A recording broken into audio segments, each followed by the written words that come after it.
ଥଣ୍ଡା କାଶ ହେଉଛି ଏକ ସାଧାରଣ ରୋଗ, ହେଲେ ବେଳେବେଳେ କାଶ ସମସ୍ୟା ଆମ ଚିନ୍ତାକୁ ଆହୁରି ବଢ଼େଇ ଦେଇଥାଏ। ତେଣୁ ଆଜି ଆମେ ଜାଣିବା ଏହି କାଶ ଜନିତ କିଛି ଘରୋଇ ଉପଚାର। ଥଣ୍ଡା କାଶ ତୁରନ୍ତ ଭଲ କରିବାର ଘରୋଇ ଉପଚାର ଆଜି ଆମେ ଜାଣିବା ଦୁଇଟି ଉପଚାର ଯାହା ବହୁ ସହଜରେ ଘରେ ଆମେ ବନେଇ ପାରିବା। ପ୍ରଥମ ସାମଗ୍ରୀ ହେଉଛି ପିପଳି, ଯାହା କାଶ ବା କଫ ସମସ୍ୟାକୁ ଦୂର କରିଥାଏ।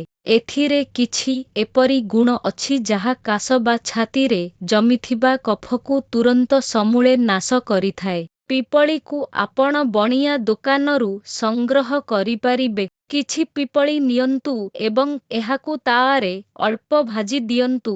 ଏହାକୁ ଧିମା ଆଞ୍ଚରେ ଭାଜିବେ ଯେପରି ଏହା ଲାଗି ନଯିବ ବା ପୋଡ଼ି ନଯିବ। ଏହାକୁ ଭାଜିକରି ସେବନ କଲେ ଏହା କାମ କରିଥାଏ। ତେଣୁ ଦୁଇଟି ପିପଳି ନିଅନ୍ତୁ, ଏହାକୁ ହାତରେ ବା ଏହାକୁ ବାଟି ଗୁଣ୍ଡ ପ୍ରସ୍ତୁତ କରନ୍ତୁ। ଏବେ ଏହାକୁ ଏକ ପାତ୍ରରେ ରଖନ୍ତୁ। 2 କପ୍ ପାଣି ଏକ ପାତ୍ରରେ ନେଇ ଏହାକୁ ବହୁତ ସମୟ ଫୁଟାନ୍ତୁ ଓ ଏଥିରେ ସେହି 1 ଚାମଚ ପିପଳି ଗୁଣ୍ଡ ପକାନ୍ତୁ।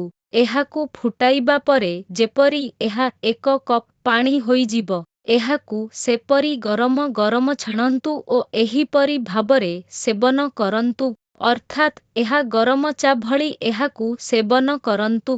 ଏହା ଭଲ କାମ କରିଥାଏ ଓ ଭୟଙ୍କର କାଶ ବା ଜମିଥିବା କଫକୁ ମୂଳରୁ ନାଶ କରେ।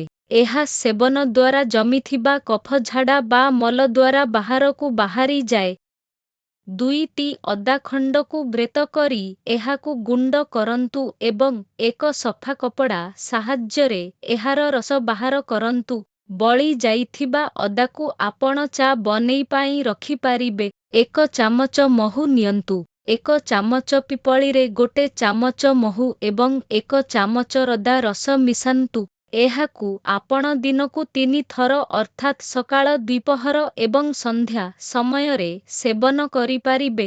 ଏହାକୁ ଆପଣ 3 ଥର ସେବନ ପାଇଁ ବହୁ ଅଧିକ ବନେଇ ପାରିବେ, ସେଥିପାଇଁ ଅଧିକ ମହୁ ରସ ବା ଅଦା ରସ ମିଶାଇ ରଖିଦେବେ। ଏହାକୁ ଭଲ ଭାବରେ ଫେଣ୍ଟି ଏହାକୁ ରଖିଦିଅନ୍ତୁ ଓ ଦିନକୁ 3 ଥର ଏହାର ସେବନ କରନ୍ତୁ।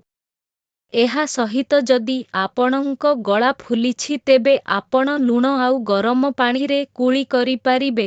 ଦିନକୁ ଯେତେଥର ପାରିବେ ସେତେଥର କୁଳି କରନ୍ତୁ, ଦେଖିବେ ଆପଣଙ୍କୁ ବହୁତ ଅଧିକା ଲାଭ ମିଳିବ। ଆଜିକାଲି ଭାଇ ସଂକ୍ରମଣ କାରଣରୁ କାଶ ହେଉଛି। ଯେତେ ଔଷଧ ସେବନ କଲେ ମଧ୍ୟ ତାହା ଏତେ ଶୀଘ୍ର ଛାଡ଼ି ନଥାଏ। ଯଦି ଆପଣଙ୍କୁ ବହୁ ଅଧିକା କାଶ ବା ଛାତିରେ କଫ ହେଉଛି ତେବେ ଆପଣ 2ଟି ପିପଳିକୁ ହାତରେ ଗୁଣ୍ଡ କରି ଏହାକୁ ସେବନ କରନ୍ତୁ।